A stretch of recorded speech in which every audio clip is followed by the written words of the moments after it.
Nuestro panel número 2 estará moderado por Verónica Valenzuela, de la Comisión de Energía de APEDE, la llegada del gas natural a Panamá y su papel en asegurar un futuro estratégico estable. Es el tema de este segundo panel. Invitamos al doctor Víctor Urrutia, secretario nacional de Energía, Julio Díaz Cohen, director comercial de riesgo y planeación de AES México, Centroamérica y Caribe, Alberto Alemán Subieta, director del Parque Energético Río Alejandro S.A., Iván Barriamoc, gerente general de la empresa de transmisión eléctrica, Eduardo Reyes, asesor senior en cambio climático de la Coalición para Naciones con Bosque Tropical, que nos acompañen. Vamos a dar inicio entonces a este panel. Verónica Valenzuela para moderarlo.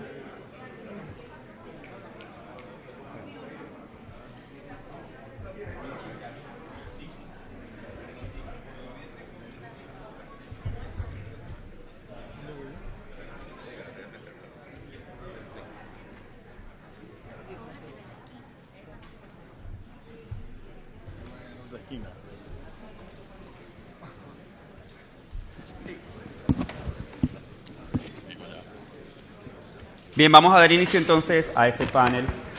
Ya estamos listos.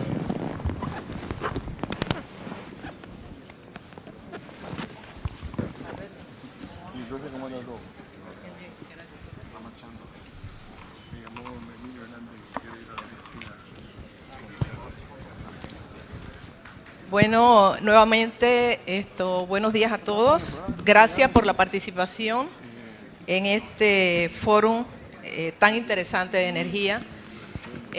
Anteriormente hemos tenido la oportunidad de oír sobre los recursos renovables, sobre el financiamiento de proyectos energéticos, y ahora entramos en un tema, si me permiten decir, bastante esperado, un tema que ha creado bastante polémicas, un tema de bastante motivación a la vez, que es la llegada del gas natural a Panamá y el papel de asegurar un futuro energético estable. Como es de conocimiento de todos nosotros, el sistema energético sigue teniendo transformaciones.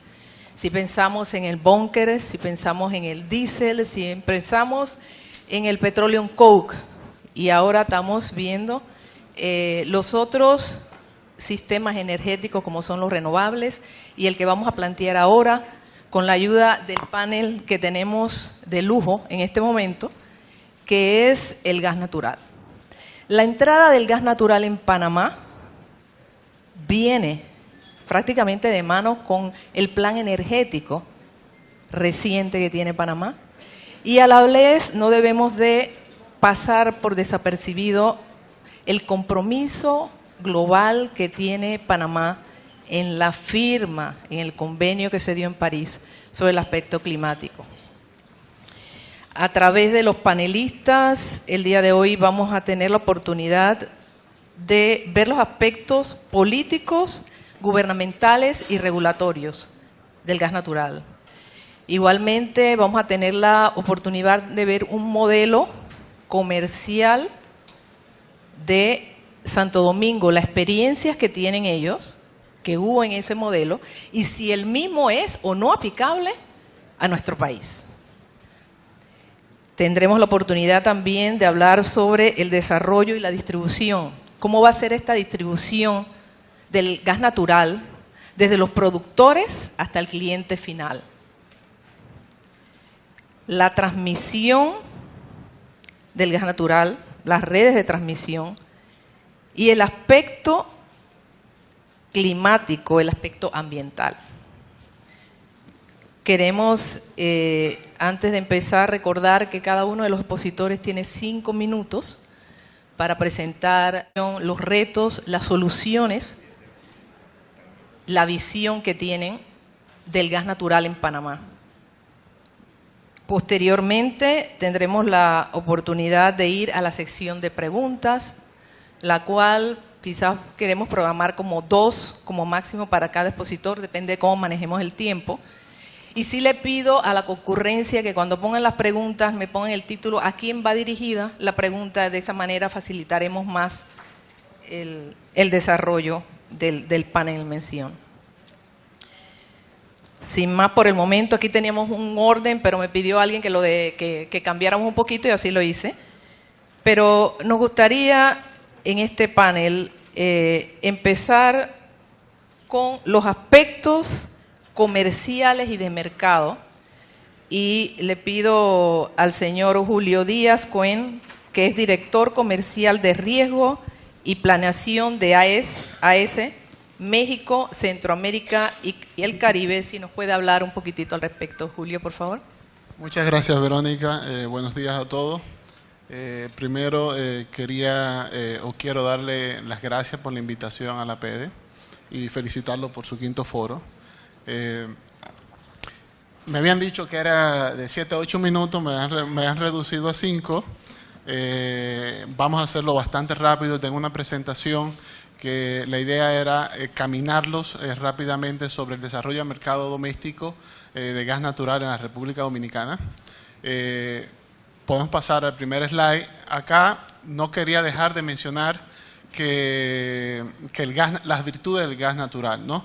Es un hidrocarburo gaseoso, hidrocarburo más simple porque tiene un gran contenido de metano, no tiene color, no olor, no tóxico, no corrosivo, tiene un bajo contenido de carbono, bajo o ningún contenido de azufre, es menos denso que el aire y eso lo hace un combustible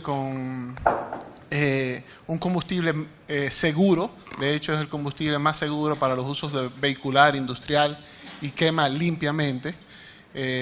Y bueno, tiene una cantidad de atributos que estamos aquí enlistando. Y uno de ellos, que también no menos importante, es que el combustible es el combustible con mayor nivel de reservas y mejor diversificada del mundo hoy en día. Por lo que las reservas siguen creciendo continuamente y hay un gran potencial de futuro para el gas natural. Si pasamos al siguiente slide, yo planteaba acá lo que ha pasado con el mercado de gas natural en la República Dominicana. Todo inicia con una idea, AES justamente motivado por el tema de los atributos del gas y la visión de futuro que tenía para el sector energético, decide invertir, como decidió acá en Panamá, en una planta de gas natural, una terminal de descarga de gas licuado, que permite la entrada de gas natural a la República Dominicana. Se firma un contrato en el 2001 con BP para la recepción de 11 barcos anuales por un periodo de 20 años. Se inicia la operación comercial en febrero del 2003, y se inicia incluso la entrega de gas a través de un gasoducto que se construyó de 35 kilómetros que llega al centro de la ciudad de Santo Domingo para alimentar una de las plantas de nosotros que se llama Los Minas. En el 2006 se da algo bastante curioso, que es, como quien dice, el primer paso para el desarrollo del gas doméstico en la República Dominicana. ¿Y esto por qué? Porque hay que entender que el gas, el potencial de gas natural está dado por el potencial que tiene como combustible sustituto en el resto de los procesos que tiene la industria. Y en ese sentido se firmó con una empresa que se encargaría, un detallista, la venta de terceros. Con esto se da acceso a nuestra terminal a gas por parte de terceros para el uso industrial. Y bueno, por la parte gubernamental se desarrolla una cantidad de reglamentaciones para motivar particularmente el desarrollo ordenado de esta industria. Y una de esas fue para finales del 2006 que se decreta de interés público nacional el uso de gas natural y se propicia la elaboración de reglamentos para impulsar la distribución y comercialización de gas.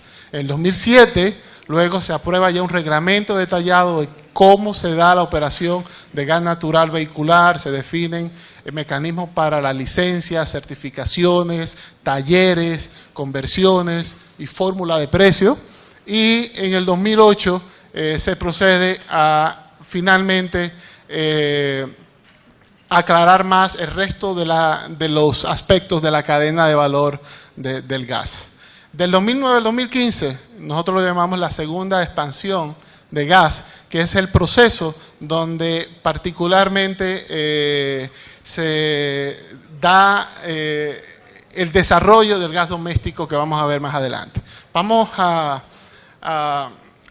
pasar al 2017 aquí y la visión que tenemos de futuro, y es que el desarrollo se está dando y se está dando motivado por la cantidad de uso que tiene el gas, y entre esos es que también tiene un gran potencial para incluso impulsar economías vecinas de islas como son las islas del Caribe, ¿no?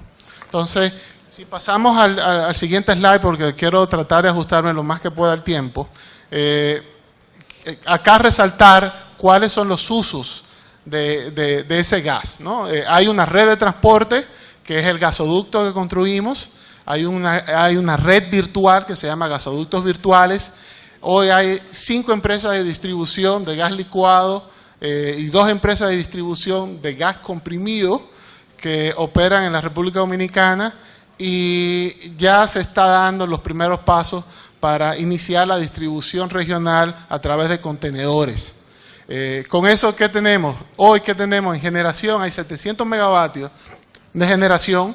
De esos 700 megavatios, una porción es AES y otra porción es de un tercero, que tienen acceso a gas natural a través de nuestro gasoducto. Existe un potencial de más de 1000 megavatios de conversión en el este del país que no se han dado por circunstancias económicas.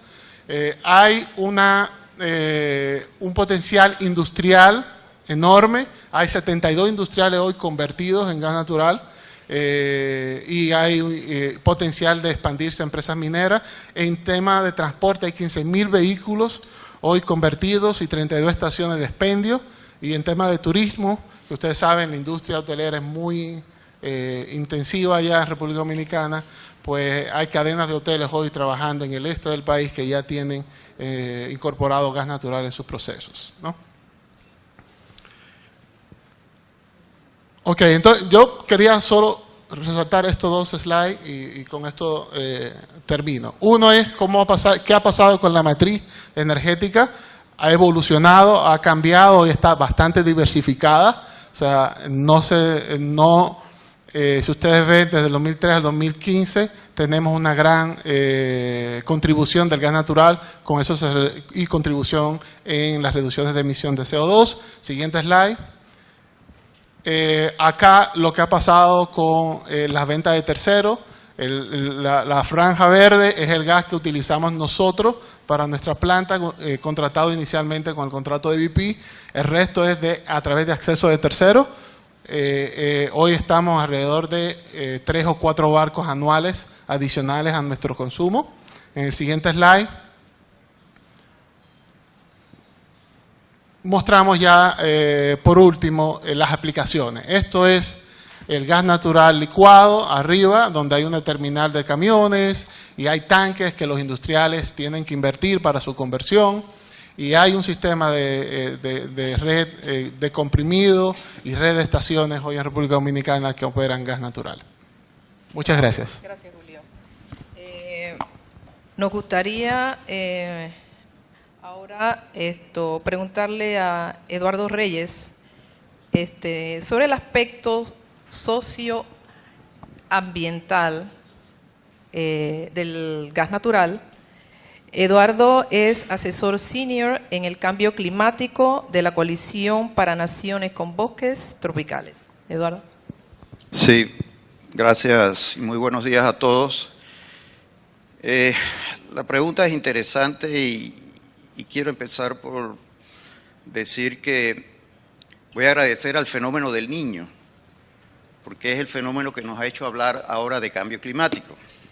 Antes del mismo no hablábamos del tema y siempre los pocos que estábamos involucrados nos veían un poquito así recelosos. El fenómeno del Niño causó ese auge de que todos ahora hablamos del cambio climático, pero el punto importante es cómo entendemos nosotros esto. La pregunta es interesante porque hablamos de gas natural, hemos hablado en las 2 sesiones anteriores del Acuerdo de París y tenemos un plan energético, yo sea de paso lo felicito por el plan energético 2015-2050. Yo creo que el tema en común de estos 3 elementos, y es el tema principal de la Convención de Cambio Climático, es el carbono.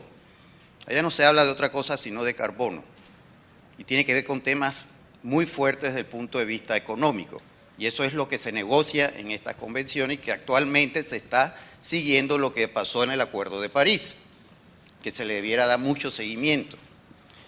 El Acuerdo de París es interesante porque trae muchos temas a la mesa para los países, compromisos, como bien presentó el viceministro de Ambiente, los compromisos de Panamá, del sector energía, y se los dejó al secretario para que los explicara, ¿no?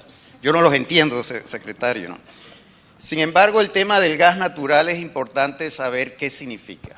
No hay la menor duda de que el gas natural también es un combustible fósil y también trae emisiones, pero esto hay que verlo desde otra perspectiva. Si yo veo el factor de emisión del país, de la matriz térmica, que dicho sea paso para Panamá, actualmente es de 0.70 toneladas de CO2 por cada megawatt hora generado, e incluyo lo que va a generar gas natural, proyecto recién que se ganaron el año pasado, 350 megawatts, caso de AES, ese factor de emisión baja de 0.70 a 0.65. Y aquí estamos viendo la contribución del gas natural a ese factor de emisión, haciéndolo más limpio la parte térmica.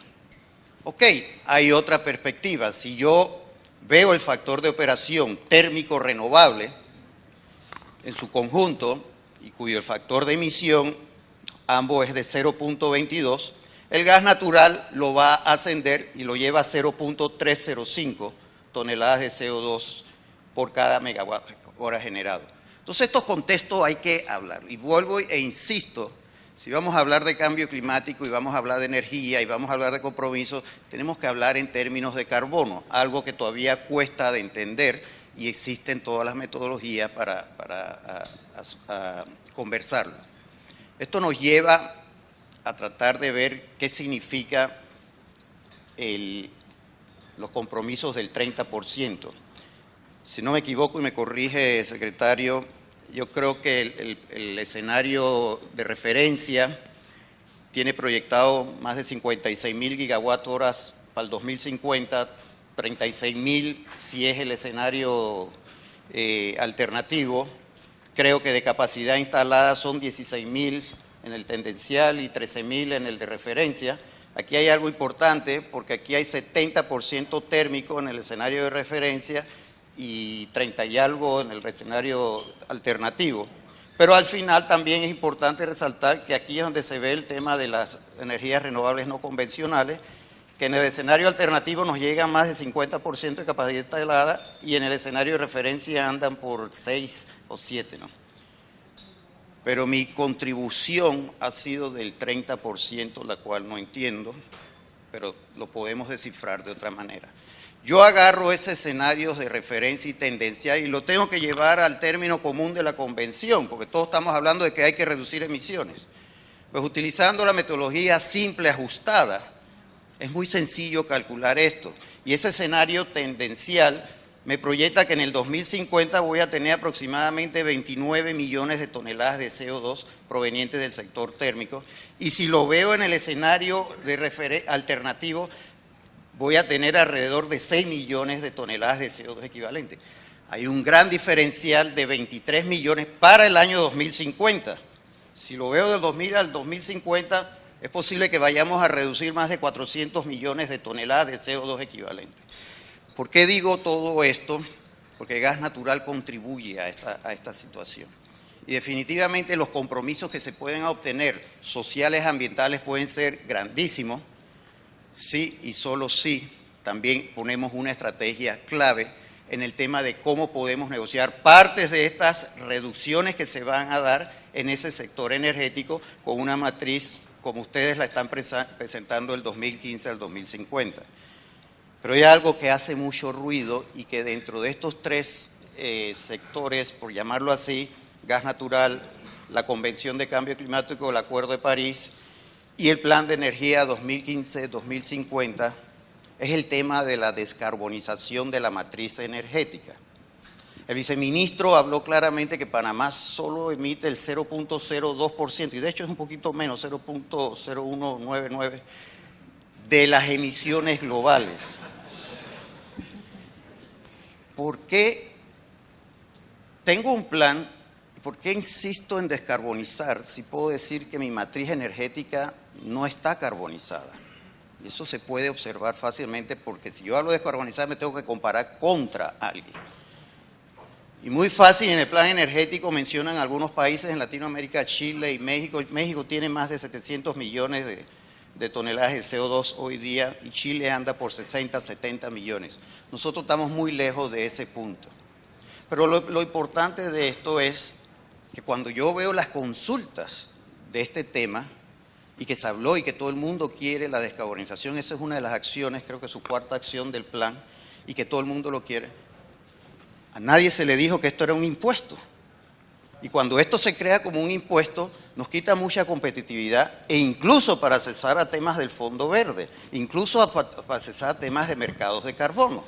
Entonces esto hay que saber manejarlo porque si queremos un impuesto por otras razones, pues digamos que es un impuesto por lo que sea, pero no por descarbonizar una matriz que está actualmente descarbonizada y que en sus proyecciones hacen del 2015 al 2050 la misma se descarboniza, sí y solo si vayamos al plano de ir al escenario alternativo, que es el que asumo que queremos ir y que falta definitivamente los pasos claros para esto.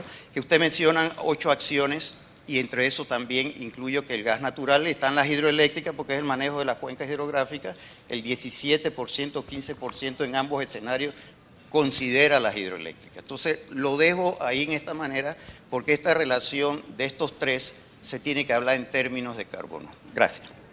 Muchas gracias, Eduardo. Y quizás con las preguntas tengamos oportunidad quizás ampliar un poquitito más en la parte ambiental y social, definitivamente. Bueno, ahora le preguntaríamos, quisiera la intervención de Iván Barría Moc, que es gerente general de la empresa de transmisión eléctrica S.A., para tener la oportunidad que nos hable de la red de transmisión de los agentes productores hasta el cliente final. Iván. Sí, muy buenos días. Gracias por la invitación. Le agradezco principalmente a René, que nos invitó, y a la directiva de APEDE, que nos ha permitido participar y poder compartir con ustedes las cosas interesantes que estamos haciendo en ETESA y que se van a hacer para el país. La entrada del gas natural es primordial para Panamá, viene a reemplazar un sector de combustibles líquidos que ya está siendo parte de Panamá. Siempre vamos a necesitar energía térmica en Panamá porque nuestra temporada seca es de 180 días y los embalses que tenemos, el que más tiene es 90 días. Así que de ahí a veces preguntan por qué no somos todo renovable y la respuesta es que nuestra temporada seca es más grande que nuestros embalses. Así que esa es una de las primordiales y siempre la vamos a necesitar. Y si vamos a necesitar térmica, pues que sea gas natural la que nos lo suple, es una gran ventaja. El hecho de que estamos contratando con gas natural nos da una gran estabilidad futuro. En la actualidad, la mayoría de los contratos o gran parte de los contratos que tenemos son térmicos con líquido. La volatilidad del líquido y la forma de que se hicieron los contratos nos exponía casi un 40% de variabilidad actualmente. ¿Qué significa eso? Que si habían contratos a 16 centavos, estos contratos por la fluctuación del combustible podían subirse a 20 como bajarse a 12. Hemos visto los 20 en los años anteriores y ahora mismo estamos viendo los 12. Sin embargo, estos contratos estaban principalmente pactados a 16 y es una variabilidad muy alta. Con la entrada del gas natural, ¿qué es lo que estamos logrando? Es que la forma en que se dieron estas licitaciones, o la forma en que primordialmente se hicieron las contrataciones, es que muchos de los contratos que están ya vigentes eran con renovables, o sea que eran los precios estables, y estos que eran los precios variables de las partes térmicas, una de ellas cotizó una variabilidad muy baja, menos del 5%, como el 5%, y la otra cotizó una variabilidad de 0. Y que lo que nos trae es que a partir del 2018, independientemente del precio con que lleguemos al 2018, el promedio de nuestro costo de generación va a mantenerse por los próximos por lo menos 10 años con una variabilidad de apenas el 5%. Y la ventaja de esto es que para todas las empresas que estamos aquí en Panamá, podemos planificar nuestro costo de energía con una variabilidad bastante baja, sin el temor o la situación que teníamos antes cuando estábamos sujetos a una variabilidad del 40%. Ahora vamos a tener una menor variabilidad. O sea que esa estabilidad a largo plazo se la debemos a la combinación de contratos de renovables a precio fijo, más la baja variabilidad del tema del gas natural. Siguiente. Muchas gracias. ¿Cómo sería la demanda? Todavía faltan como 3 slides. Perfecto, un minutito de ahí. Pensé que había terminado. Con el gas natural vamos a poder cumplir con la demanda. La demanda de Panamá sigue creciendo al 8%. Desde hace 15 años se mantiene. Las proyecciones que tenemos para dentro de 15 años también es que siga creciendo al 8%. Cuando lo comparamos con países en Europa que tiene demanda decreciente o con países de la región que tienen crecimiento de 1 a 2%, 8% es sumamente agresivo, que significa que tenemos que doblar nuestra generación, nuestra transmisión, nuestra distribución. Cada 8 a 10 años tenemos que volverla a doblar. Y eso es un tema bastante importante para nosotros. Con el gas vamos a poder cumplir con la demanda y vamos a tener una energía que es bastante más limpia que la que tenemos ahora mismo. Así que se cumplen las dos cosas, estabilidad, también tenemos una demanda más limpia y mejor para el ambiente. El siguiente. ¿Cómo quedaría la generación obligada? La generación obligada ahora mismo es un gasto sumamente alto para ETESA y para todos los usuarios también, se traspasa de alguna manera. En este año, el año 2015, le podemos decir que cerramos con casi 20 millones de dólares de pérdidas por generación obligada.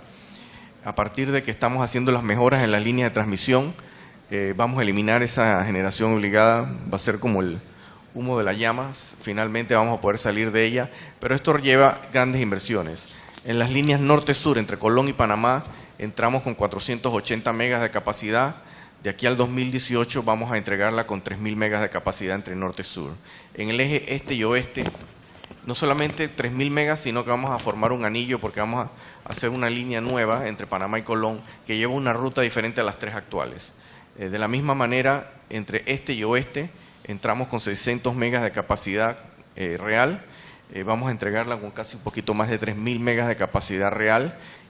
Igualmente formando un anillo con una ruta separada a las 3 rutas actuales que ya tenemos.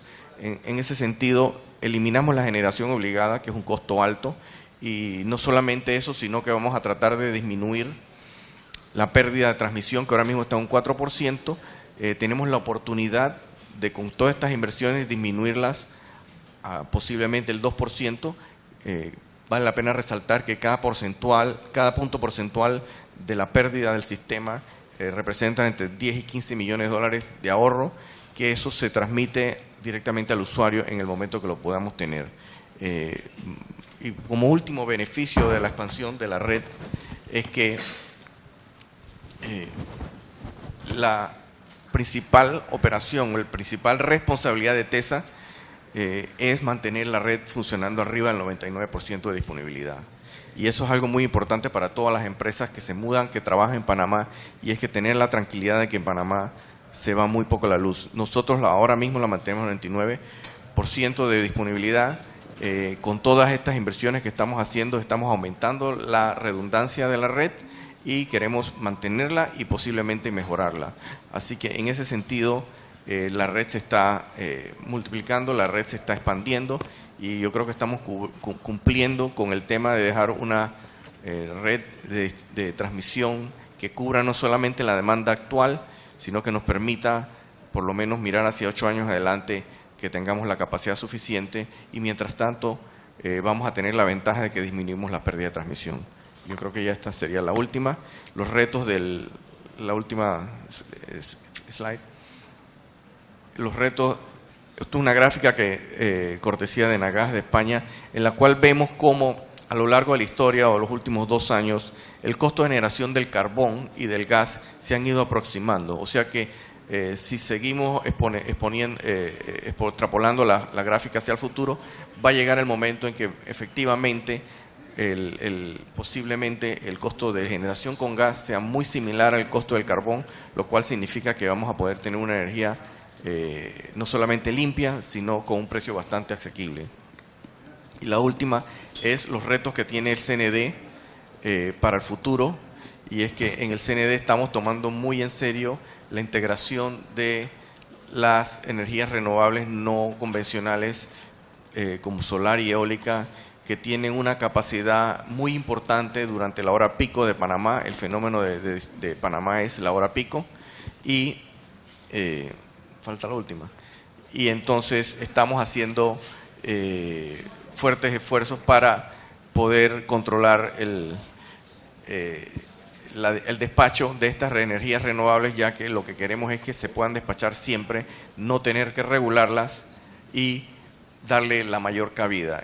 Somos unos fieles creyentes de que la energía solar y eólica, o sea, las renovables no convencionales, aportan de una manera muy importante en Panamá, porque nuestra curva de carga coincide con la máxima generación de esas dos fuentes, pero también estamos muy anuentes a saber de que son intermitentes y que nosotros, nuestra responsabilidad desde el punto de vista del CND, del despacho, es que tenemos que integrarlas de una manera sumamente cuidadosa, en la cual no solamente obtengamos energía limpia, obtengamos energía barata, sino que también le demos estabilidad al sistema. Y esa es nuestra responsabilidad. Muchas gracias. Muchas gracias. Muchas gracias, Iván. Ahora quisiéramos pedirle a Alberto Alemán Subieta, director de Parque Energético de Río Alejandro S.A., que nos hablara sobre su visión de desarrollo y distribución del gas natural en Panamá. Sí, buenos días. Muchas gracias por la invitación. Pienso que tener gas natural en la matriz energía en Panamá es un paso sumamente importante y que va posiblemente más allá de solamente la generación eléctrica. Yo pienso que Panamá, en su posición geográfica y regresando también al tema del canal, por supuesto, tiene una posición importante en la distribución y en el uso de gas natural. Aquí la discusión que ha habido y el proceso en que un poquito, digamos, difícil, ponerlo de alguna manera, de atraer inversión de gas natural, no ha sido un proceso fácil, ha sido un proceso muy complicado, un proceso que posiblemente ahora se están dando verdaderamente las condiciones que permite poder capturar este combustible que recientemente, yo diría que es cuando se ha puesto en volumen suficiente a costos proyectados estables en el tiempo, cuando se ha podido desarrollar el tema de fracking y el crecimiento de ese combustible. Combustible, pues que aquí ya han hablado sobre los beneficios que tiene. Y esto es importante que lo entendamos porque la logística que hay detrás del gas natural licuado, y en el caso particular de tener que licuar el gas, es para poder transportarlo de manera eficiente. Y hay un costo muy importante en ese renglón, en esa parte del manejo. No debemos confundirnos con el gas natural y la manera como el mismo se maneja, digamos, en los Estados Unidos o aún en Europa, donde va directamente de la producción a una tubería y ahí es donde se pone la generación. Ahí hay unos costos completamente diferentes en la parte nuestra, donde tenemos que ir a poderlo primero licuar, para poder transportarlo, para poderlo descargar, para volver a convertirlo en forma de gas y entonces posteriormente ser utilizado ya sea a través de un gasoducto y tener nuestro sistema diferente en el cual podemos consumirlo en las ciudades, en las fábricas o para la generación eléctrica. Nosotros en esa visión desarrollamos, o estamos en el proceso de desarrollar lo que hemos llamado el Parque Energético Río Alejandro, con el concepto de que en el Atlántico panameño queríamos desarrollar un área para poder hacer uso de la ventaja competitiva y comparativa que tiene Panamá de tener ese acceso al mar en el lado atlántico, que es bien importante entender dónde debe estar esa ubicación, ya que el volumen importante de gas está en el Golfo de México. Y de ahí es donde salen realmente la facilidad de poder tener esa energía de una manera eficiente en costos en Panamá. Pienso que, y aquí lo mencionaron en el panel anterior y lo hemos vivido en carne propia, que los procesos de regulatorios, los procesos de permisología, es un calvario, es realmente un calvario. Y no solamente eso, nos hemos encontrado en condiciones donde algunas empresas de personas no necesariamente bien, digamos, intencionadas, han utilizado y han presentado a las agencias de gobierno el uso de nuestra finca para conseguir los permisos de licencias temporales y poder participar en licitaciones. Cosa que llamamos la atención y sencillamente utilizaban una foto de Google Earth y la metían como haciendo ver que ese era el lugar de instalación donde se iban a instalar sus generadoras. Y llamo la atención porque realmente hace falta, lo que aquí se mencionó, de la coordinación de estos procesos, porque hay que hacer diligencia debida en este tipo de licitaciones cuando las inversiones son multimillonarias. Aquí no estamos haciendo inversiones de poca plata, son inversiones de muchísimo dinero y son contratos que hay que mirarlo más allá de que el Estado está contratando realmente con una empresa a periodos de 10 y 15 años, comprándole una gran cantidad de energía en el tiempo, y hay que cerciorarse y estar seguro que hay la capacidad de poder cumplir, porque esta diferencia entre gas natural y, digamos, petróleo o búnker, que uno puede ir como a una gasolinera y comprarlo, aquí son contratos de largo plazo, garantizados, con pocos suplidores, que tienen que tener mucho dinero para poder garantizarnos ese tipo de contrato. Hay que entender la logística del mercado. Y a veces somos muy simplistas en pensar de que esto se puede hacer de cualquier forma. Y esto es importante porque los inversionistas, aquí mencionaron casualmente el caso de que cualquiera podía entrar en la parte solar y terminamos que no se podía contratar, es que el Estado sí tiene la responsabilidad de hacer esa diligencia debida cuando va a sacar una licitación en este tipo de proyectos. Lo otro que quisiera mencionar, que es sumamente importante, y hemos conversado con el secretario de Energía en algún momento, es más, entiendo que se mandó a hacer hasta un estudio, es que cuando estamos ahora mismo en el tema, y aquí se han hecho 3 licitaciones, las cuales hay una que está pronto, y entiendo que felicito a AES porque entiendo que ayer me comunicaron en una conferencia pública, no es nada que estoy haciendo, que ya habían cerrado la parte financiera de este proyecto por arriba de $1 billón, cosa que nos garantiza que posiblemente vamos a tener gas en Panamá. Pero quiero mencionar la importancia de que las terminales de gas tienen que ser completamente abiertas. Y eso es sumamente importante. Panamá no tiene regulación todavía cómo se regula eso. Y eso tiene que ser así, porque si no, lo que estamos en el peligro de poder entonces entregar un monopolio en que nadie más va a poder entrar al mercado de energía si no entra con un sistema abierto en que podamos tener acceso pagando lo que haya que pagar, pero que sea igual para todos. Eso es muy importante. Eso es un tema que aquí se ha soslayado y yo creo que se han hecho algunos estudios y análisis, porque si no estamos no solamente para la parte de energía, sino para también el uso del gas en, digamos, aún para cocinar y otros fines que tiene el gas, que es sumamente importante, y nos mostraba aquí casualmente AES el uso que se le está dando en la República Dominicana en lo que se llaman estos gasoductos virtuales, porque al final del día tenemos gran potencial sobre eso.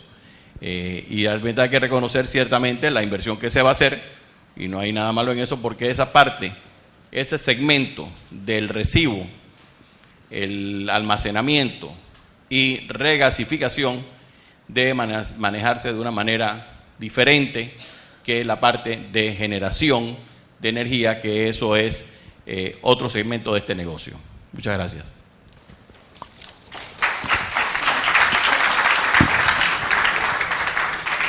Muchas gracias, Alberto. Quisiéramos pedirle al Secretario Nacional de Energía, Víctor Urrutia, que nos hablara de los aspectos de política gubernamental y regulatorias del gas natural en Panamá. ¿Cómo no? Bueno, muchísimas gracias a APEDE por la invitación. En realidad, mi participación en los foros de energía de APEDE ha sido hasta ahora bastante, creo que estoy bateando 1000 todavía, ¿no? De tal forma que para mí esto es como la reunión anual con mis amistades para hablar del tema de energía. Hoy me toca hablar un poquito sobre el gas natural. Hay un par de cosas que me gustaría comentar después, pero primero comencemos con el tema fundamental del gas natural. El gas natural, me agradó que ya aclararon un poco la mística que tiene, la razón por la cual ha sido difícil que llegara a Panamá temprano es porque en realidad tecnológicamente el gas natural en un sitio aislado como Panamá requiere unas inversiones muy grandes y la tecnología ha ido mejorando, el mercado ha ido cambiando también y hoy en día pues se pueden hacer mejores contratos de suministro de gas natural, etcétera, y eso todo se ha conjugado para hacer posible que haya una oferta de gas. Es bueno destacar que la oferta de gas llegó, y yo no quiero tomar ningún crédito, llegó a una licitación térmica vulgar y silvestre en la cual se dieron las condiciones y los señores decidieron que la solución que ellos podían aportar a esta licitación era una propuesta con gas natural líquido, y eso fue muy interesante y hemos tenido un resultado muy bueno. Tenemos ahora mismo 2 contratos, uno que está ya, como dijo don Alberto aquí, inclusive hay noticias muy halagadoras de que el financiamiento está avanzando, de manera que ya nos sentimos más seguros de que ese proyecto se va a dar. Hay otro segundo proyecto que bueno, se ha puesto todas las garantías que le hemos pedido hasta la fecha y esperemos que puedan igualmente cerrar su financiamiento en el futuro muy cercano y tengamos entonces esos 2 proyectos. Efectivamente, el tema que a mí más me preocupa del punto de vista de política energética de la llegada del gas natural a Panamá es asegurarnos que se dé lo que nuevamente ha mencionado Alberto, de pareciera que me pusieron a preparar mi charla, el problema de la apertura de la terminal. Y quiero decirles que para nosotros la apertura significa no solamente que cualquiera puede ir a comprar gas, pero que la terminal deba operar de tal forma que cualquiera pueda llevar gas a la terminal, gas líquido, y convertirlo a gas y mercadearlo, ya sea mercadearlo líquido o mercadearlo como gas, ¿no? Entonces, de eso se basa en un término que se utiliza en la industria, que se habla de un tolling fee. Es decir, la terminal cobra por manejar el gas ajeno, pero el gas no tiene que ser necesariamente del dueño de la terminal, sino que puede ser cualquiera tiene acceso a la terminal. Efectivamente, la legislación panameña en este momento no menciona el gas, pero tampoco lo excluye. Es decir, nosotros tenemos una ley de hidrocarburos y el gas es un hidrocarburo, porque al final de cuentas es hidrógeno y carbón, que exige que las terminales de importación, que son llamadas zonas libres de combustibles, sean de libre acceso, y nosotros ya le hemos comunicado a las empresas involucradas que nosotros tenemos toda la intención de hacerlos cumplir eso. Ya se ha avanzado en el hecho de que, por ejemplo, la razón social de la terminal de gas es diferente a la razón social del generador y evidentemente hay que desarrollar más reglamentación y quizás hacer algunos cambios legislativos para afinar eso sin cambiar el espíritu de lo que tenemos nosotros. Este país es un país de acceso abierto, es un país donde el sector privado puede operar, pero no en monopolio, y lo que si hacemos algunos ajustes adicionales en ley, pues se van a hacer. Pero nosotros sí lo hemos comunicado y estamos muy conscientes de que esto es quizás nuestra primera prioridad desde el punto de vista de política, de cómo vamos a manejar las terminales de gas. Ya se ha dicho aquí en varias ocasiones, la presencia de gas natural en Panamá lo hace sumamente atractivo como generación térmica para respaldar el sistema, y si vamos a tener, y de hecho todo indica que necesitamos una gran cantidad de generación térmica de todas formas para lograr la firmeza que necesitamos, entonces yo veo claramente que el gas natural sería el camino a seguir preferencial. Yo creo que se ha mencionado aquí que el gas natural, pues, en combustión genera menos carbono por tonelada en la atmósfera de lo que hacen los combustibles que tienen una molécula más larga, y entonces eso lo hace atractivo. Evidentemente es un combustible, contamina, pero tiene un nivel de contaminación muchísimo más bajo y eso lo hace más atractivo. Ok, es lo que yo, mi bottom line en gas natural. Yo quería hacer algunas referencias al Plan Nacional de Energía, porque se ha mencionado varias veces y yo creo que es bueno que miremos qué es lo que se trata de lograr con ese plan y qué es lo que no se trata de lograr con el plan, o en qué dirección tenemos que movernos con el plan. El Plan Nacional de Energía, como bien dijo mi amigo Adelito Pastor, es bueno que está ahí, ¿no? Y quizás esa es la principal razón de ser. Es decir, no se puede concebir, administrar y organizar la política energética del país sin saber para dónde vamos. Entonces necesitábamos hacer un plan de muy largo plazo para ver cuáles son las alternativas que tenemos y en qué dirección nos podemos mover. Eso no significa que ese plan está escrito en piedra y que nosotros vamos a lograr todos los números que están ahí. Lo más probable es que no logremos ninguno, pero nos da una meta, una idea de a qué dirección tenemos que seguir, y entonces tenemos que implementar en el corto plazo las cosas para ir viendo si nos estamos moviendo en la dirección correcta o no y hacer los ajustes correspondientes. Digo eso porque la gente me dice, bueno, tú tienes que publicar inmediatamente cuáles son las medidas que vas a poner. Bueno, de hecho, algunas de las cosas que nosotros queríamos lograr se han logrado y no hemos tenido que hacer nada espectacular. Gas natural es quizás el mejor ejemplo. Es decir, un proceso competitivo del mercado abierto, con participación de muchas personas, hubo propuestas de toda clase, gas natural ganó. Ni siquiera era el más caro, era el más barato. Y eso es un tema que subyace sobre todo el plan energético, porque el plan energético no se manejó con incentivos ni prohibiciones ni cosas, sino más bien con el interés de que las cosas se den en la forma más económica posible, pero manejando algunos detallitos de la demanda. Y, ok, la primera conclusión, y la conclusión más importante del plan, es que nosotros necesitamos disminuir el crecimiento de la demanda. Si tú ves el resultado al final, al año 50, y comparas el plan nuevo con el plan referencial, y me agrada que Iván esté aquí porque él usó cifras de TESA. Si tú te vas con estas cifras, termina con el plan referencial, que tiene un consumo muchísimo más alto. Entonces, lo que nosotros tenemos que lograr es que en vez de crecer a las cifras que él mencionó, crezcamos a un 4% anual, y eso lo vamos a lograr solamente si nos hacemos mucho más eficientes. Entonces, nuestra labor en este momento, por ejemplo, se está enfatizando en poner en práctica muchas de las cosas que están en ley, pero que no han sido implementadas por muchas razones que no vamos a entrar a discutir hoy aquí, pero que ya Pastor mencionó, que tenemos que poner en práctica para lograr aumentar la eficiencia.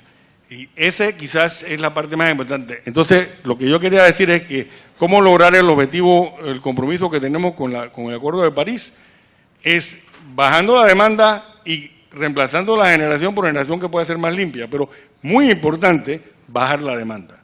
Porque solo así podemos hacer que el crecimiento de nuestra producción de carbón en la atmósfera se vaya limitando o su crecimiento sea más asequible. Bueno, yo voy a poder hablar después, así que no quiero decir todo ahora y lo dejo ahí. Gracias. Como no, muchas gracias, Víctor. Empezamos ya con la sección de preguntas. La primera va dirigida a usted. ¿Nos puede indicar si los servicios de distribución serán regulados y cómo? Ok, si en este momento hay una ley que dice que la distribución del gas natural es regulado y la regulación de la distribución de gas natural le toca a la Autoridad Nacional de los Servicios Públicos. Sin embargo, no existe la ley de gas. Así que no hay una ley que diga cómo se regula esa función. Yo les puedo anticipar que nosotros tenemos un proyecto en borrador, que es bastante viejo, que se está revisando en este momento, para la posibilidad de que en el futuro haya un intento de hacer distribución de gas. Si hablamos con la gente que está en este negocio, encontramos que todos están interesados en mirarlo, nadie está diciendo que lo va a hacer a muy corto plazo. Se trata de inversiones bastante fuertes, las de ya distribución a nivel doméstico. Se trata de un país que tiene niveles de consumo a nivel doméstico que no son muy altos y entonces a lo mejor no es rentable. Pero la regulación tendrá que ponerse en los libros para que quede por lo menos indicativo de cómo se va a hacer. Yo le puedo adelantar que yo me inclino personalmente por un modelo de regulación como el que hay para la distribución eléctrica, que es un modelo basado en remunerar la inversión, pero que tiene implícito una serie de incentivos hacia la eficiencia, y esa combinación de simular los efectos del mercado y remunerar la inversión y asegurar que la empresa tenga acceso a los fondos y que se mantenga financieramente saludable, pues es lo que debe prevalecer en una regulación de esa clase. Muchas gracias. Aquí le sigo con otra. ¿Hasta cuándo se va a mantener la generación obligada que mantiene un precio artificialmente bajo en el spot? Este programa de despacho. Mire, nosotros tenemos una situación, tenemos un mercado eléctrico que se diseñó hace algún tiempo y que yo sostengo que estuvo bien diseñado, pero obviamente yo no soy imparcial, porque yo estuve en el diseño. En ese modelo está basado sobre el hecho de que no hay restricciones de transmisión. Y toda la ley, todo se diseñó para que TESA hiciera las inversiones a tiempo. Pero TESA es una empresa del Estado, en un momento dado cayó en manos de una junta directiva que no tenía mucho entendimiento de lo que estaba pasando y los proyectos prioritarios se pararon. Alguien dijo que la línea tiene 2 años de atraso, es falso, tiene 3 años de atraso. La línea de Iberia había entrado en el 2013 y se contrató en el 2014. Nada que para que estemos claros de dónde estamos parados, ¿no? Es decir, con ese nivel de atraso, entonces tú tienes una situación en que la red de transmisión no puede llevar la energía, transportar la energía toda, y entonces nos vemos en una situación en que el despacho no se hace en la forma más económica, sino se hace en la forma más económica con una restricción de seguridad, que es que no se puede sobrecargar la línea. Y entonces lo que dicen las reglas es que en esas condiciones el causante de la restricción tiene que compensar al sistema por los gastos causados. Y el causante en este caso, pues lamentablemente es TESA, y entonces TESA, aquí el gerente nos acaba de decir que el año pasado pagaron $20 millones, que es una fracción importante de sus ingresos. Es decir, $20 millones para TESA no es sencillo, es un montón de plata, así que lo tiene un poco difícil. Entonces, la tendremos hasta en el tiempo que tengamos restricción. Lo que eso está el efecto que alguien menciona es que sí, efectivamente, las personas que participan en el mercado con generación obligada reciben una remuneración que apenas le cubre su costo variable y que ellos indican que no sería lo mejor. Ahora, si tuviéramos transmisión, no recibirían ni siquiera eso, si no estarían operando y quizás estamos viendo que el problema que tenemos es otro, más bien problema de contratación. Muchas gracias. Una pregunta para Alberto. En virtud de la posición geográfica de Panamá, Panamá ha jugado un papel bien importante en el mercado de bunkering a nivel global. El canal ampliado, ¿cree usted que el canal ampliado facilitará la llegada de supertanqueros con gas natural licuado? ¿Y cree usted que nuestro país puede jugar un papel importante de distribución de gas natural para toda la región? Y si es así, ¿qué opina que haría falta para lograrlo? Realmente el Canal de Panamá, y cuando hicimos los estudios allá en el 2005, estamos estudiando qué van a ser los mercados. Ese mercado era muy pequeño, para que tengamos conciencia de lo nuevo que es este fenómeno del gas natural licuado. Panamá, al desarrollarse el volumen, sobre todo pues en el área del Golfo de México, todo lo que ha habido pues en Luisiana, Texas, Filadelfia, etcétera, y que están comenzando, es más, recientemente en este año fue que se mandó el primer barco que salió de Sabine Pass en exportación de Estados Unidos. Pero ya también está el primer barco que ha hecho, entiendo, una reservación para pasar por el canal ampliado. El canal ampliado le ha permitido en el tamaño que estos barcos puedan moverse de la costa este americana a los mercados tanto en la costa del Pacífico de las Américas, como sería el caso de Chile, o hacia Asia. También hay gas en Australia, hay gas en otros lugares del mundo, pero va a permitir que esa transacción se haga. Y es muy importante, estamos abriendo un mercado nuevo, va a haber mucho tráfico y así nos lo han comunicado. Lo estuvimos viendo antes que yo salir del canal, nos reunimos en Houston con todos estos señores, con la industria, para establecer y comenzar a establecer las reglamentaciones que el canal iba a tener que tener para poder manejar esa carga.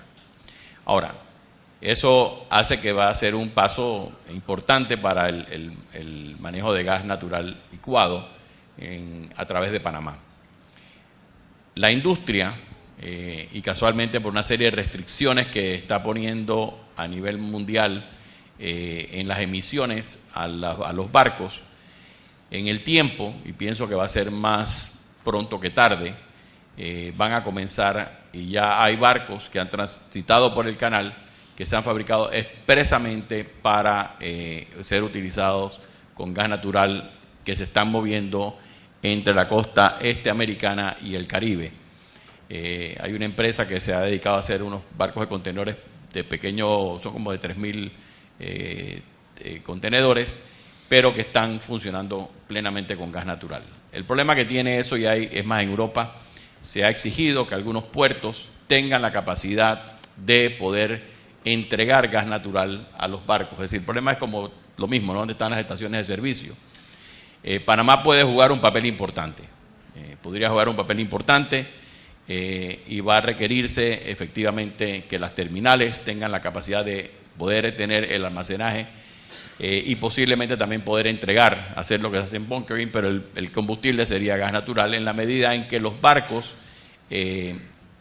se conviertan. O sea, esto no va a ser mañana, va a venir en el tiempo y eso va a estar sucediendo. Los barcos, cuando se construyen, tú puedes cambiar, posiblemente va a permitir cambiar las máquinas para poder consumir gas, pero son inversiones importantes porque hay que cambiar todo el sistema dentro de la nave. O sea, no es una cuestión muy rápida. Y ya se han construido muchos buques, casualmente con un exceso de capacidad en esa industria, que ha deprimido muchísimo los precios, y parte es culpa de Panamá, porque nosotros al abrir la ampliación del canal de Panamá, las industrias se han preparado mucho más allá de lo que nosotros esperábamos, porque las economías de escala son muy grandes, sobre todo en los barcos de carga contenerizada. Así que yo pienso que sí, va a haber volumen. Posiblemente la parte de la transacción yo tengo mis dudas sobre la posibilidad de llevar carga que se vuelva a mover, porque cada vez que tú haces ese nuevo movimiento para ir a entregar, por ejemplo, gas, digamos, a El Salvador, que había un proyecto en El Salvador de gas natural, también de 350 megas más o menos, es un costo adicional, además que el costo puede pasar por el canal. El caso del modelo que están pensando pues en hacerlo para las islas del Caribe, hay que bajarlo a barcos más pequeños y poder entonces hacer esa entrega. Nuevamente hay unos temas logísticos importantes, y es un tema de volúmenes. Ustedes ven, por ejemplo, que en el caso de aquí que presentaron de Dominicana, eran solamente 11 barcos al año, o sea, es menos de un barco por mes lo que habían estado consumiendo, ¿no? O sea, estos temas del tamaño de la escala. Y lo otro que tenemos que tener presente, que no se nos puede quedar tampoco por ahí, es que esas inversiones se van a ver amenazadas mientras más cerca de México estás de la posibilidad de que venga gas por un gasoducto. Ya se está hablando con Guatemala, y eso también nos va a imponer temas interesantes, porque hay empresas, y sé de una empresa guatemalteca que montó una planta de energía en Monterrey, México, usando gas de Estados Unidos que entraba a cosas, y está transmitiendo energía de México a Guatemala. Se ganó la licitación en Guatemala produciendo la energía en México. O sea, tenemos que entender que la integración va a tener también sus riesgos, y vamos a tener que entender que el gas, una vez que viene por tubería, es bastante más barato en costo, en temas de logística, donde se produce. O sea, se rompen las fronteras de producción, y eso es un tema importante en la medida que haya, por supuesto, como dice, la capacidad de transmisión. Gracias.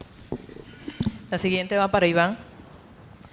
Se discute mucho sobre qué es más económico, si transmitir gas en tuberías o transmitir electricidad generada por gas natural en líneas de transmisión.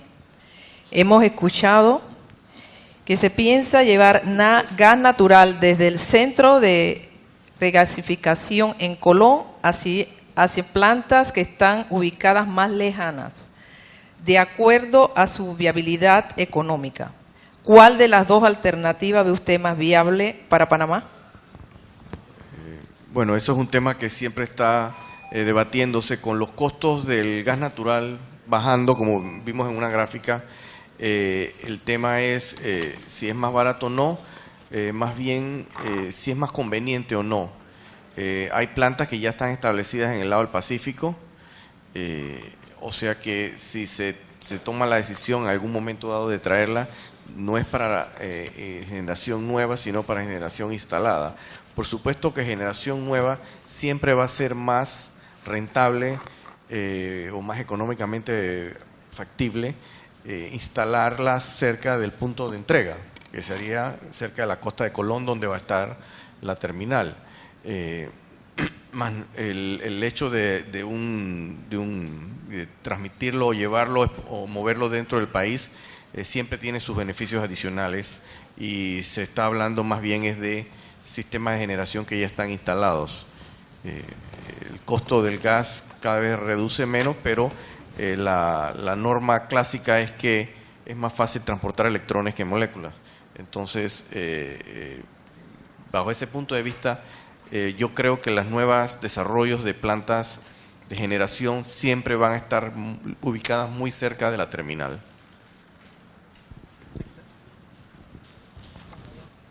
Parece que ya me están señalando que estamos cortos de tiempo. Tengo una más para Julio y otra una para Julio y otra para Fernando.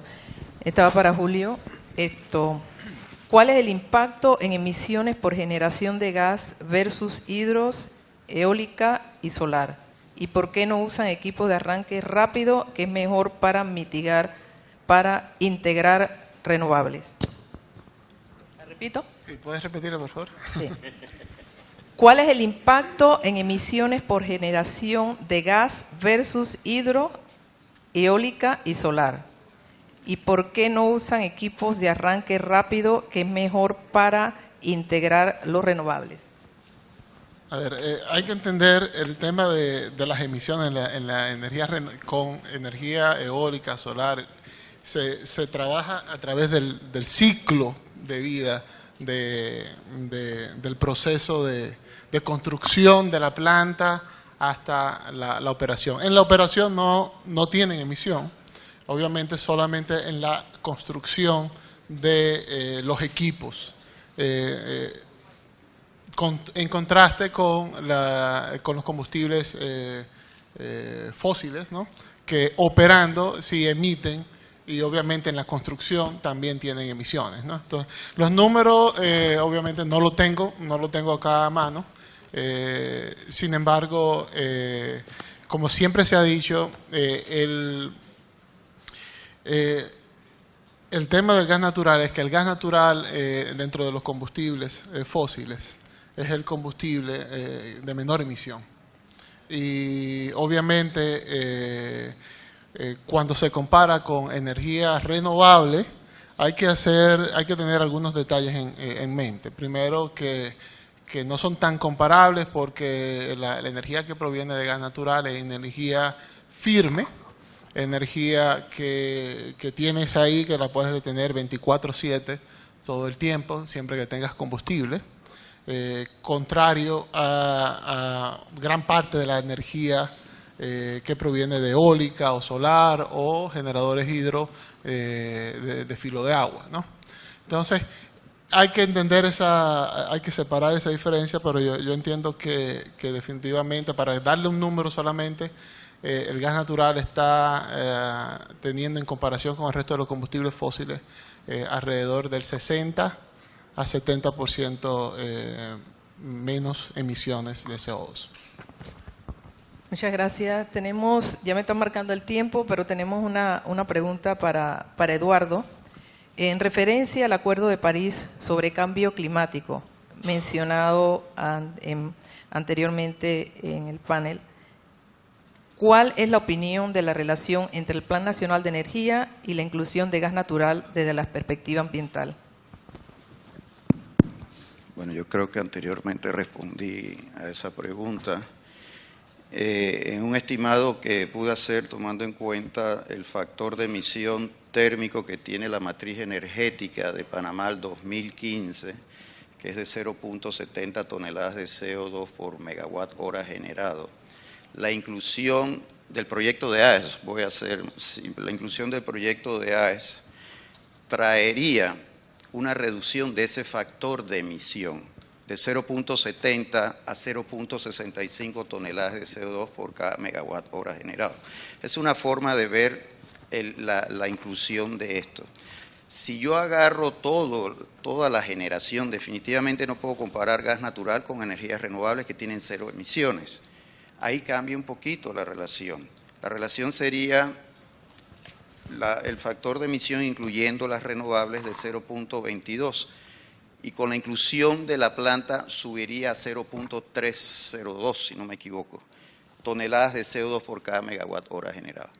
Sin embargo, esto hay que verlo desde la perspectiva térmica del consumo de combustible y de lo que genera lo que estás usando con ese combustible versus los megawatt horas que va a generar. Y ahí es donde es el cálculo. Entonces, esa es la conclusión prácticamente que se puede decir sobre esta planta. Sin embargo, otro punto importante, gas natural, por ser un combustible más limpio, ayuda a que se eviten emisiones, y esa es otra forma de también ver las cosas. Y para este cálculo de esta planta, pues ellos pueden posiblemente reclamar un poco más de 2 millones, y a veces quiero ahora utilizar un nuevo término que es el de unidades de mitigación transferibles internacionalmente. Ese es el nuevo término que sale del Acuerdo de París, que bien pueden ser negociadas partes de ellas en el mercado internacional de carbono, que el Acuerdo de París nos dice, y peleamos, Panamá peleó mucho por ese mercado de carbono, se dio en el mismo, ¿no? Entonces, es otro concepto de cómo calcular estas unidades de mitigación, ¿no? Pero eso es lo que trae el gas natural de una planta. Sé que hay otra planta y vendrán muchas más, por lo que viene el plan energético, pero esto es importante porque esto ayuda también a accesar al financiamiento del clima. El financiamiento del clima, que es con el Fondo Verde, tiene muchas aristas, pero todas están relacionadas a cuánto nosotros como país en realidad podemos reducir emisiones de gases de efecto invernadero, y que esto es importante mencionarlo, ya que hay muchos proyectos de renovables en ese plan energético, solar, viento, biomasa, hidroeléctricas, hay gas natural, y todo esto se puede convertir en apoyo desde la perspectiva de una estrategia compatible al cambio climático, económica, a que podamos traer fuentes de finanzas climáticas mucho más blandas de las que actualmente tenemos. El Acuerdo del Clima de París es un cambio de paradigma en temas financieros, y es un cambio para todos, no solo para los países, sino para las entidades financieras, que también tienen que entender que el Fondo Verde no es una bolsa donde se va a pedir plata. Las entidades financieras deben también crear accesos flexibles, transparentes y eficientes para los países en vía de desarrollo que simplemente quieran contribuir a reducir emisiones, como de hecho las contribuye el plan que tenemos aquí en Panamá, presentado por Secretaría de Energía. Gracias. Muchas gracias. Bien, nuevamente nuestro agradecimiento a este grupo de expertos. Fuerte el aplauso para ellos. Llamamos a Pastor Cabrera y a René Rivera para hacer entrega de este reconocimiento. San René también para que nos acompañe a hacer entrega de los reconocimientos a nuestros panelistas y moderador. A este panel ya estamos listos.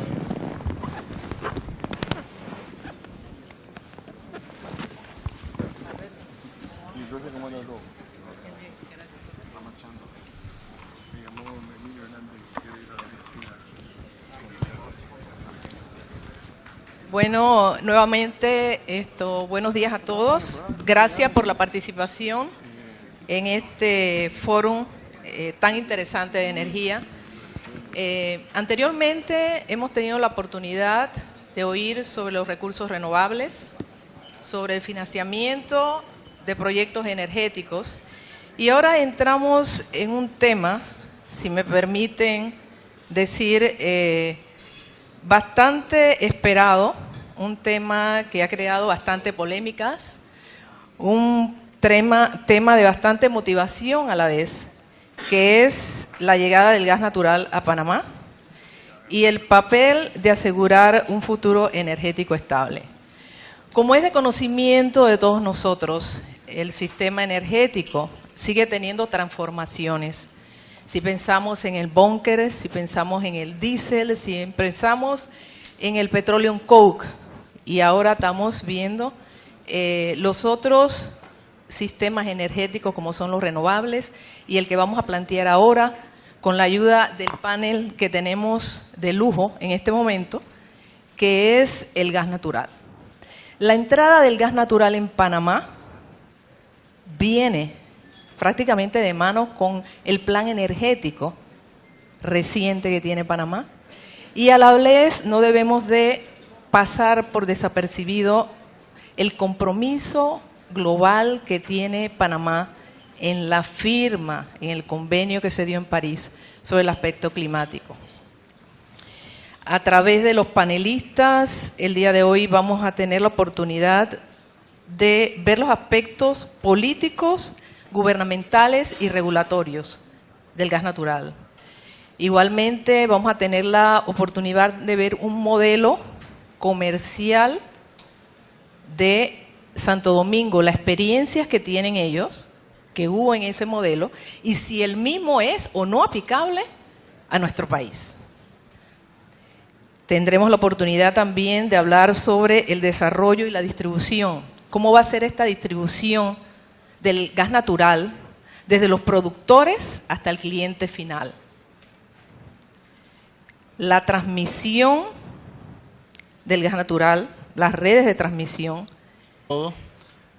Primero quiero darle las gracias por la invitación a la APEDE y felicitarlo por su 5º foro. Me habían dicho que era de 7 a 8 minutos, me han reducido a 5.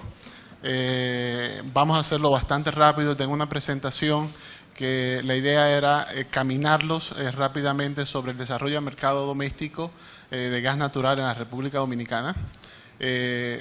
Podemos pasar al primer slide. Acá no quería dejar de mencionar que las virtudes del gas natural, ¿no? Es un hidrocarburo gaseoso, hidrocarburo más simple porque tiene un gran contenido de metano, no tiene color, no olor, no tóxico, no corrosivo, tiene un bajo contenido de carbono, bajo o ningún contenido de azufre, es menos denso que el aire y eso lo hace un combustible seguro. De hecho es el combustible más seguro para los usos de vehicular, industrial y quema limpiamente. Y bueno, tiene una cantidad de atributos que estamos aquí enlistando. Y uno de ellos, que también no menos importante, es que el combustible es el combustible con mayor nivel de reservas.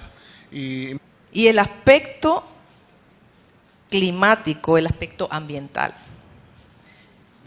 Queremos, antes de empezar, recordar que cada uno de los expositores tiene 5 minutos para presentar los retos, las soluciones, la visión que tienen del gas natural en Panamá. Posteriormente tendremos la oportunidad de ir a la sección de preguntas, la cual quizás queremos programar como 2 como máximo para cada expositor, depende de cómo manejemos el tiempo. Y sí le pido a la concurrencia que cuando pongan las preguntas me pongan el título a quién va dirigida la pregunta, de esa manera facilitaremos más el desarrollo del panel en mención. Sin más por el momento, aquí teníamos un orden, pero me pidió alguien que cambiáramos un poquito y así lo hice. Pero nos gustaría en este panel empezar con los aspectos comerciales y de mercado, y le pido al señor Julio Díaz Cohen, que es director comercial de riesgo y planeación de AES México, Centroamérica y el Caribe, si nos puede hablar un poquitito al respecto. Julio, por favor. Muchas gracias, Verónica. Buenos días a todos. Nuestro panel número 2 estará moderado por Verónica Valenzuela, de la Comisión de Energía de APEDE, la llegada del gas natural a Panamá y su papel en asegurar un futuro estratégico estable.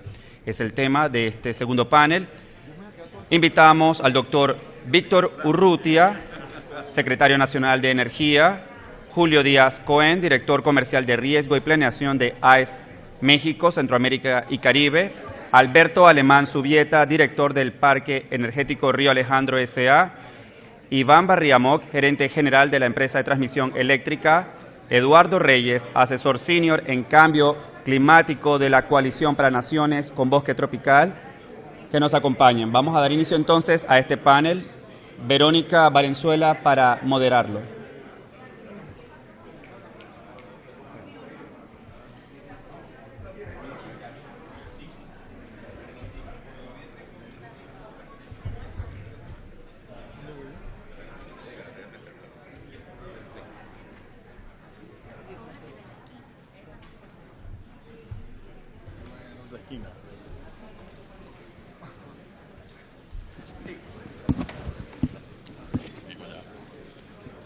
Bien, vamos a dar inicio entonces.